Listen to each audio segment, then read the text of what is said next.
spend a little time on the 49ers here. As you know, I've been pounding the table and caping for Trey Lance. And it was a big start for him. His first season opening start, as you may recall, he had the first touchdown pass of last year's season when he was coming in red zone duty.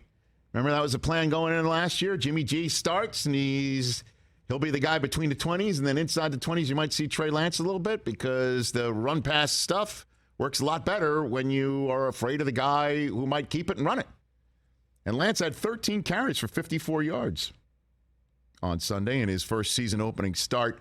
And I mean, Stacey Dales, who covers a lot of the Midwest teams for us on NFL Network, she's based in Chicago. She's in Chicago, and she does a lot of Green Bay. She travels a toll road a lot for NFL Network. And, I saw, like, the rain coming down, and then it was a downpour.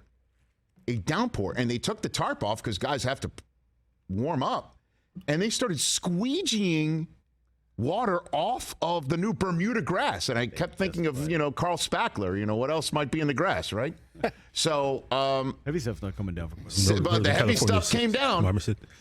And I mean, it looked horrible for the Bears. It looked horrible for the Bears because they couldn't do jack squat on offense. And I'd never even heard about this. I think this is a rule that came out of years ago when the Patriots, remember they had that guy on work release, came out in the snow plow and plowed a spot on the field for the Patriots to place kick a big-time win against the Dolphins, I think that might have been. I don't know. But anyway, the Bears were set to get on the board with a field goal from about 40-something yards out. And the holder, did you see this yesterday? Yeah, brought out a towel to towel off a spot and threw the towel away and got the snap. And they blew the play dead. That's illegal. They got called for illegal toweling. That's insane. And the resulting penalty knocked him out of field goal range. And I'm like, that is part and parcel of the way this Bears day is going to go. But the Niners couldn't do anything themselves either, with the exception of Debo running one in, which I thought was very weird, ironic, because the whole idea all offseason is he didn't want to either be in San Francisco physically because he didn't like where it was because it wasn't Carolina, and he didn't want to run it. He had 8 carries for 52 yards, but he grabbed 14 out of the air too.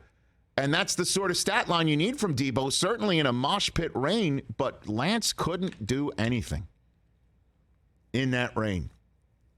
And that's one of those games that, despite John Lynch coming on this program and saying that they spoke to 15 members of their leadership council, that's the type of stuff that gets veterans grumbling. That they balled out in the rain. They kept it a game in the rain. They were keeping the Bears off the scoreboard in the rain. They were putting their bodies and life and limb, if you will, on the line in the rain. And the offense couldn't do anything. And that's the type of thing is like, could Jimmy G have done better? And that's what the issue was throughout the 3-week period, from which Jimmy G stuck around as the backup, still there, despite it being Lance's team, and everyone understands, the leadership council's on board. It took one game of those types of games, 1 week, for one of those types of games to roost for San Francisco.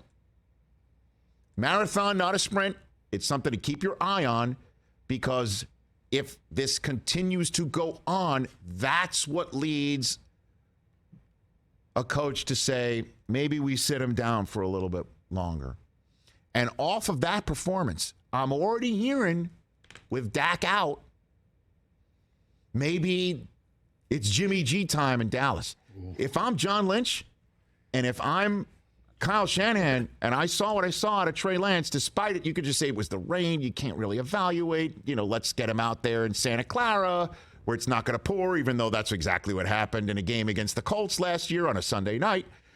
I'm not trading Jimmy Garoppolo. No, absolutely not. And if I'm Jimmy G, don't forget he's got a no-trade clause.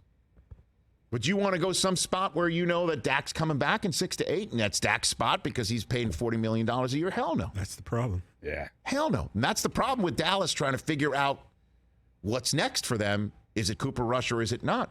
Who would be the one that said, I'll take a 6 to 8 week gig? Is it Cam? Is it Cap?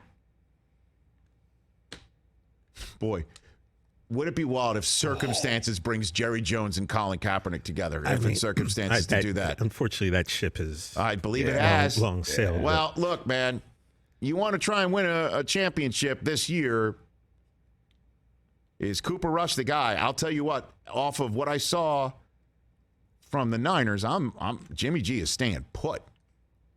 And I'm a Trey Lance guy. But as I said, you've got to take the downs and the ups, the roller coaster of living out the insertion of a green quarterback that you traded so many different draft picks to go up and get. You got to put him in at some point, and now's the some point. But, man, isn't it wild? We're like, well, what happens if Trey Lance struggles and they have a chance to win a game and they don't? How's that going to rest in the locker room? Took 1 week for one of those games to happen for the 49ers, who move on next, and their next game is against Seattle, who everybody expects to take it in the chops tonight.